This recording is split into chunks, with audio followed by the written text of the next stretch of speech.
आज व्यूवर्स की तरफ से सवाल है कि ज़ेरे नाफ बाल वो कहां से कहां तक काटे जाएं और कब काटे जाएं, यानी कितने दिनों के बाद काटे जाएं। और तीसरा सवाल है कि किस चीज से साफ किए जाएं। तो इन तीनों सवालों के जवाब इंशाअल्लाह आज की वीडियो में आपको मिलेंगे। हमारे साथ आखिर तक रहिएगा, वीडियो को स्किप ना कीजिएगा।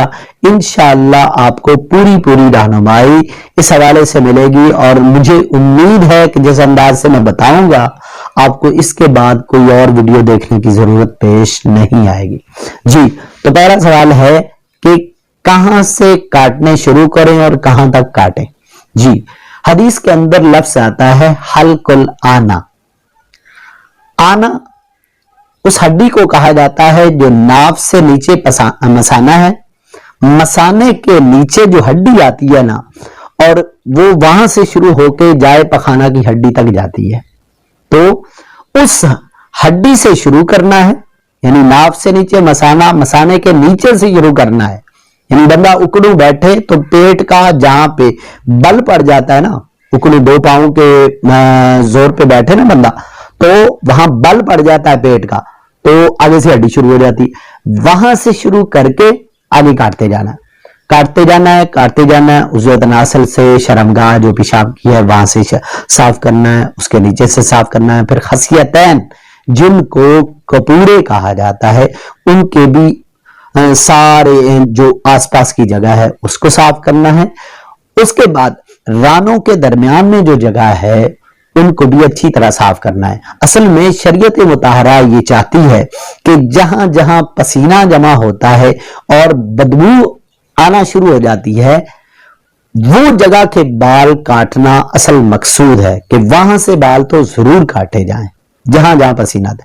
ये बाज लोग गलती करते हैं कि नाफ के नीचे से शुरू किए, बिल्कुल नाफ के नीचे से, और फिर काटते गए सारे रानों के बाल भी सारे साफ कर दिए। वो बड़े अजीब लगते हैं। इस्लाम इसको पसंद नहीं करता, इस्लामी मुआशरा इसको पसंद नहीं करता, बल्कि आम मुआशरे के अंदर किसी मजहब का भी शख्स हो तो वो इसको पसंद नहीं करता कि बिल्कुल ही ऊपर से काटे जाए। काटने गुनाह नहीं है, लेकिन अगर ये काटे जाएं तो अच्छे नहीं लगते, पसंद नहीं किए जाते मुआशरे के अंदर, लिहाजा इससे बचना चाहिए। और अगली बात करने लगा हूं जिसपे अक्सर गलती की जाती है कि 70% मुआशरा हमारा ये गलती करता है कि जाए पाखाना के बाल जहां जहां निजासत मुलव्वस होती है उस जगह के भी बाल अच्छी तरह साफ करने चाहिए। क्यों? मकसद सफाई है। तो अगर वो बाल रहेंगे तो उनके अंदर निजासत रहेगी, चाहे आप जितना पानी बहा लें, जितनी मर्जी सफाई कर लें, उनके अंदर फिर भी निजासत रह जाती है।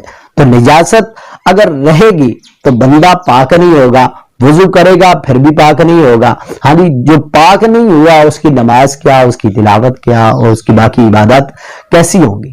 तो पाक होने के लिए हम ये कर रहे हैं, तो जाए पखाना की जगह के भी बाल अच्छी तरह साफ करने चाहिए ताकि वहां निजासत बाकी ना रहे। तो ये तो है कि हल्कुल आना, यानी नाफ से नीचे मसाना, मसाने के नीचे हड्डी, उससे शुरू करके जाए पखाना तक ये सारे बाल अच्छी तरह साफ करने हैं। पहला सवाल क्लियर।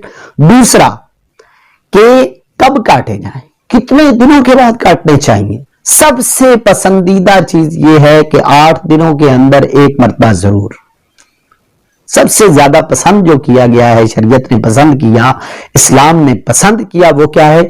8 दिनों के अंदर एक मरतबा सफाई जरूर की जाए। अगर किसी मजबूरी की वजह से ना काट सके, ना रिमूव कर सके, तो फिर क्या है? 15 दिन के अंदर एक मरतबा जरूर। अगर ये भी ना कर सके, महीने में एक मरतबा कर ले, लेकिन 40 दिन से पहले पहले काटना जरूरी है, रिमूव करना जरूरी है। अगर 40 दिन की हद को क्रॉस कर गए तो फिर बंदा गुनाहगार होगा, मकरूह तारीमी जो हराम के करीब है उसका मुर्तकिब होगा। लिहाजा इससे बचना जरूरी है और इसको नापसंद किया गया है, लिहाजा इससे बचना जरूरी है। तीसरी चीज है कि किस चीज से रिमूव करें, किस चीज से साफ करें। हाँ जी, मर्द उस्तरा या रेजर का इस्तेमाल करेगा और औरत यू क्रीम या बाकी बाजार के अंदर स्प्रे भी मिलते हैं और चीजें भी, पाउडर वगैरह भी मिलते हैं, उन चीजों से साफ करेगी।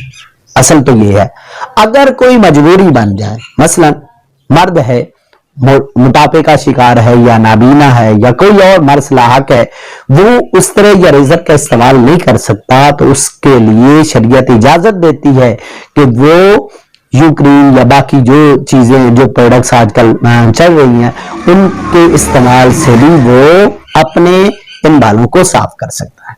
इसी तरह औरत को भी इजाजत दी गई है कि औरत अगर यू क्रीम या बाकी क्रीमों को इस्तेमाल करना उसके लिए फायदेमंद नहीं है, नुकसान करता है, एलर्जी हो जाती है या और कोई रिएक्शन हो जाता है, साइड इफेक्ट हो जाता है, तो उसके लिए भी शरीयत इजाजत देती है कि वो उस तरह या रेजर को इस्तेमाल कर सकती है, मना नहीं है।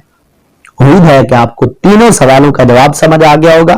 मजीद अगर आपके जहन में कोई सवाल इससे मुताल्लिक हो तो आप कमेंट सेक्शन में जाके अपने सवाल को वहां पे लिखेंगे तो इंशाअल्लाह आपको जवाब जरूर मिलेगा, वो चाहे कमेंट सेक्शन के अंदर ही मिले चाहे वीडियो की शक्ल में मिले, इंशाअल्लाह आपको जवाब जरूर दिया जाएगा।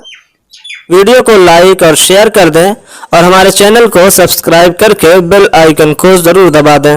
वस्सलामु अलैकुम।